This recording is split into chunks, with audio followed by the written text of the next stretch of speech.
వరాహి అమ్మవారు దశమహావిద్యలో ఒకరైన మహాలక్ష్మీదేవి యొక్క శక్తి రూపమని పౌరాణిక కథలు చెబుతాయి. ఆమె శ్రీ మహావిష్ణువు యొక్క వరాహ అవతారానికి చెందిన శక్తి స్వరూపిణి. పౌరాణిక కథ పురాణాల ప్రకారం ఒకసారి హిరణ్యాక్షుడు అనే రాక్షసుడు భూమాతను పాతాళంలోకి తీసుకెళ్లాడు. అప్పుడు శ్రీ మహావిష్ణువు వరాహపంది రూపంలో అవతారం తీసుకుని భూమిని రక్షించాడు. ఆయన రాక్షసుని సంహరించినప్పుడు ఆ అవతారానికి సంబంధించిన శక్తిదేవత రూపం వరాహిదేవిగా పుట్టిందని చెబుతారు.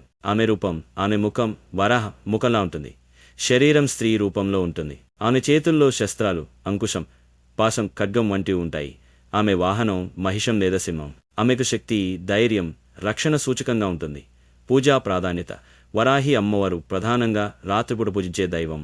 ఆమెను పూజిస్తే శత్రువుల నుండి రక్షణ, చెడు శక్తుల నాశనం, ఆర్థిక స్థిరత్వం, ధైర్యం, జ్ఞానం ఇవి లభిస్తాయని విశ్వాసం ఉంది.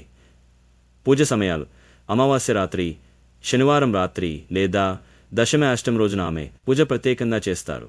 ప్రసిద్ధ ఆలయాలు: శ్రీ వరాహి అమ్మవారి ఆలయం, శ్రీకాకుళం జిల్లా, కంచీపురం, తమిళనాడు, చిన్నమలూరు, ఆంధ్రప్రదేశ్ ఇంకా దక్షిణ భారతంలోని చాలా ప్రదేశాల్లో ఆమె ఆలయాలు ఉన్నాయి. సారాంశం: వరాహి అమ్మవారు విష్ణుదేవుని వరాహ అవతారం యొక్క శక్తి.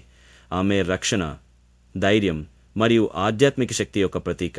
ఆమెను విశ్వసించి భక్తితో పూజిస్తే జీవితంలో సంతోషం, శాంతి, రక్షణ లభిస్తాయని చెబుతారు.